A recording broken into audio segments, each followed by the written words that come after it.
아멘. 우리 옆에 있는 분들하고 한 번 더 인사합시다. The tomb was empty. The tomb was empty. 조금 침을 튀어도 돼요.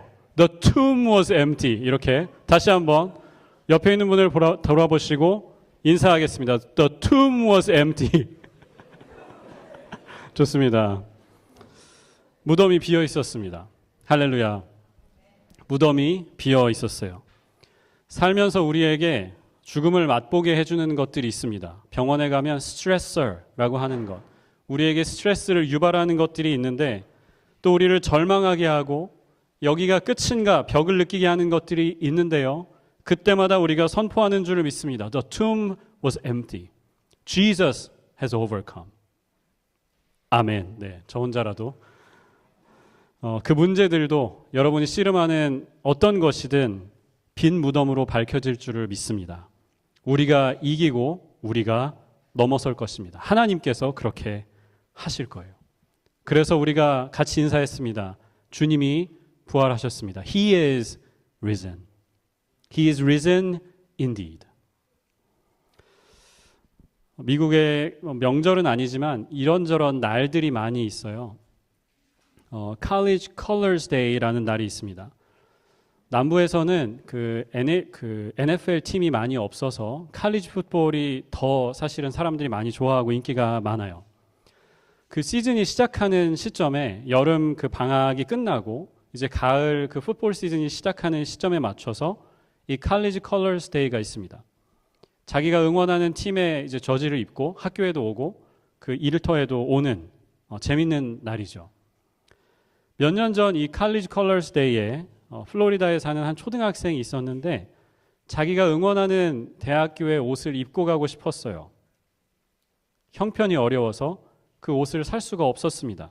이 학생은 UT, University of Tennessee 팬이었는데 오렌지색 옷을 그냥 일단 입었어요.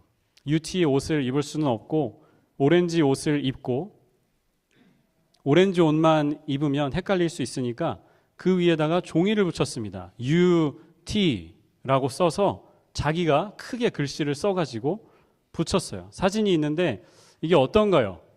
우리 한국말로 어려운 말로 조악하다고 하죠.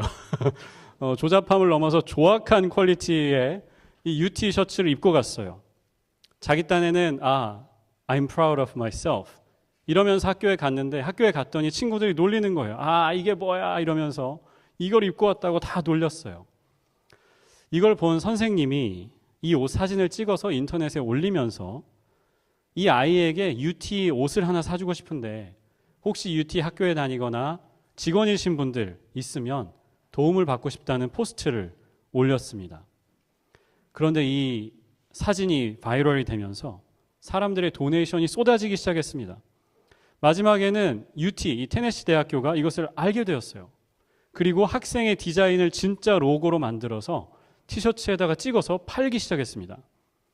이 티셔츠를 팔아가지고 over $1 million 모았고요. 그 돈을 anti-bully cause를 위해서 왕따 방지를 위한 일에 전액 기부했습니다. 그리고 UT가 이 학생에게 학교 로고가 들어간 nearly everything, 모든 것을 다 보냈어요.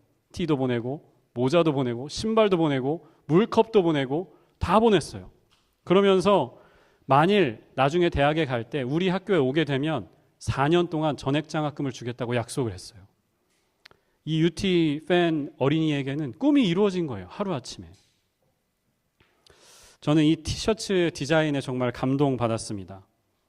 여러분 한 가지 기억하셔야 할 것이 있는데 important detail 여기. 저는 밴더빌트를 나왔어요.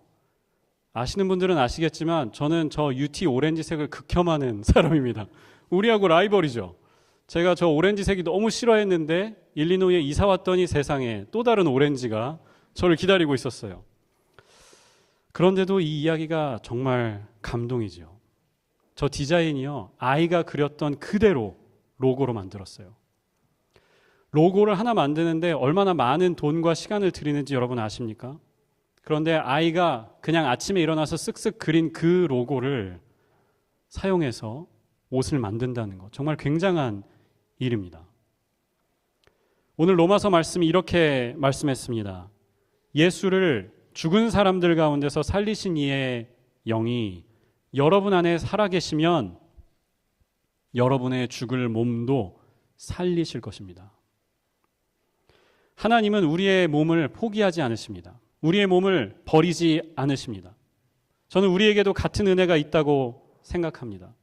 죄로 인해서 우리가 망쳐버린 우리의 삶이고요. 우리가 망쳐버린 세상이에요.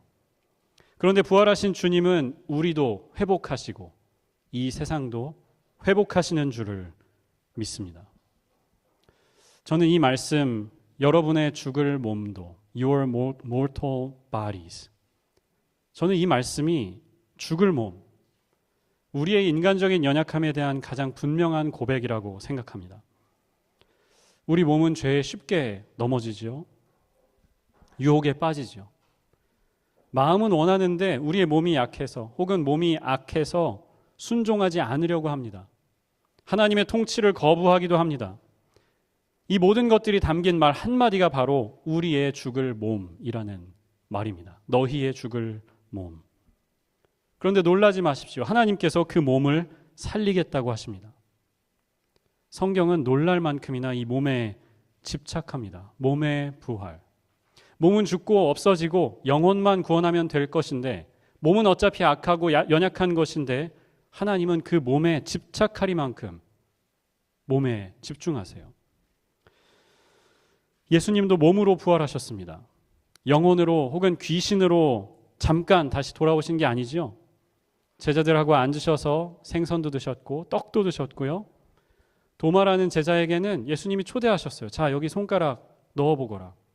십자가에 못 박혀서 여기 구멍이 났는데 못자국 난 이 손에 만져보라고. 창자국이 난 옆구리를 만져보라고 초대하셨어요. 그런가 하면 고린도전서 15장은 몸의 부활에 대해서 가장 강력하게 이야기하는 장이죠. 조심스럽게 이야기해보면요, 바울 자신도 이것에 대해서 많이 고민했던 것 같아요. 고린도전서 15장 42절에서 44절의 말씀 이렇게 되어 있습니다. 죽은 사람들의 부활도 이와 같습니다. 썩을 것으로 심는데 썩지 않을 것으로 살아납니다. 비천한 몸으로 심는데, 비천한 것으로 심는데 영광스러운 것으로 살아납니다. 약한 것으로 심는데 강한 것으로 살아나고 자연적인 몸이 신령한 몸으로 살아납니다. 이렇게 말씀합니다. 여기서 제일 중요한 말이 뭘까요? 심는다라는 말이에요. 심는다. 42절을 NIV 성경은 이렇게 풀었습니다. The body that is sown, 씨 뿌려진 것은 is perishable. 죽을 것이지만, 없어지는 것이지만 it is raised imperishable, immortal. The body is planted and sown in weakness and dishonor, but it will be raised in power and glory. 그러니까 사도 바울은요, 여기서 지금 죽음을 단지 씨 뿌리는 과정으로 보고 있습니다. 죽어서 끝나는 게 아닙니다. 오히려 연약하고 부족한 것이 심어져서 하나님이 거두시는 강하고 영광스러운 것으로 거두게 될 것이라고 말씀하는 거예요. 바꿔 말하면 하나님의 뜻대로 바꾸신다는 뜻입니다. 하나님의 뜻대로 사용하신다는 말씀입니다. 오늘 아침에 제가 부활절 연합 새벽 예배에 갔다 왔습니다. 우리 교회를 대표해서 제가 참석을 했고요. 헌금 기도하라고 하셔가지고 헌금 기도했습니다. 원치 않는 자리에 간 것은 아닙니다라고 말할 수는 없지만 매주 예배를 인도하는 사람에게는 이렇게 제가 아무것도 안 해도 되는 예배가 참 감사해요. 은혜예요. 소리가 안 나와도 순서가 틀려도 나는 상관없는 거죠. 나는 그냥 예배할 수 있는 거죠. 설교 말씀을 듣는데 문득 그런 생각이 들었습니다. 사실 우리 구원에 필요한 모든 은혜는 십자가에서 다 주어졌어요. 죄 용서 다 받았고요. 예수님께서 우리의 죄값을 다 치러주셨습니다. 우리를 향하신 영원하신 그 사랑을 확증해 주셨어요. 하나님께로 나아가는 길이 열렸습니다. 부활이 왜 굳이 필요한가라는 생각이 들더라고요. 그러면서 이 설교 중에 제 나름대로 부활이 왜 필요한가에 대한 것을 몇 가지 급히 적었습니다. 그 중에 하나가 뭐였냐면 살아계신 하나님과 교제하는 것이라는 생각이 들었습니다. 예수님의 삶은 죽음으로 끝나지 않았습니다. 오히려 예수님께서 죽음을 끝내셨어요. 예수님의 삶은 그렇게 끝나지 않았어요. 이제 예수님은 영원히 살아계십니다. 성령으로 우리 마음속에 오셨고요. 우리 안에 살아계세요. 우리가 단지 예수님을 역사책에 나왔던 어떤 분으로 기억하는 것, 그분의 말씀을 생각하고 그분의 하신 일을 생각하는 것 넘어서 그보다 더 우리 안에 살아계신 예수님과 날마다 교제하라는 말씀이 아닐까. 그래서 죽음도 이기시고 우리에게 다시 오신 것이 아닐까 생각했습니다. 바로 여기가 우리 죽을 몸이 의미를 찾는 지점이라고 생각합니다. 우리 몸은 죽을 몸이에요. perishable, 없어지는 몸이에요. 그런데 하나님은 그분의 뜻대로 우리의 몸도 사용하십니다. 우리가 이 땅에 사는 동안 하나님 뜻대로 사용하실 것이고요. 죽음 이후에는 영광스럽고 강한 몸으로 사용하신다고 약속해 주셨습니다. 비록 우리가 볼 때 연약하고 때로는 악하기까지 하는 몸이지만 주님과 교제하며 사는 몸인 줄 믿습니다. 성령을 품고 사는 성전과 같은 몸인 줄 믿습니다. 여러분의 삶에도 몸 때문에 힘든 분들이 계실 거라고 생각해요. 꼭 몸이 아파서 뿐만이 아니라 우리가 이 땅을 살아가면서 겪는 여러 가지 어려움이 있어요. 먼지에 불과한, 흙에 불과한 우리가 견뎌야 하는 연약함들이 있어요. 자기의 부족함을 느낄 때도 있고요. 우리가 어찌할 수 없는 상황에 그저 놓일 때도 있어요. 당해야만 하는 상황, 버겁다, overwhelmed 된 것 같은 느낌이 들 때가 있어요. 오늘 이 자리에도 몸의 속성을 느끼고 계신 분들이 있을 거라고 생각합니다. 부족하고 연약하고 없어지고 썩어질 수밖에 없는 그 몸의 특성을 지금 느끼고 계신 분들이 계실 겁니다. 하지만 사랑하는 여러분, 기억하시기 바랍니다. 우리의 죽을 몸도 하나님께서 살리십니다. 하나님께서 우리 죽을 몸도 뜻대로 사용하십니다. 우리 죽을 몸도 하나님의 영을 품은 몸으로 살게 하십니다. 그래서 여러분, 다시 일어나셔야 합니다. 다시 일어날 수 있습니다. 아니요, 다시 일어났습니다. 우리는 부활하신 예수님 안에서 영원히 다시 일어났어요. 영적인 침체에서 일어나시기 바랍니다. 하나님과 멀어져 있는 그 거리를 극복하고 십자가 앞에 나오시기를 바랍니다. 문이 열려있는 그 빈 무덤 앞에 나오시기 바랍니다. 우리의 실망하고 좌절한 자리에서 다시 일어나십시오. 현재와 미래 때문에 걱정하는 그 자리들을 털어버리고 일어나십시오.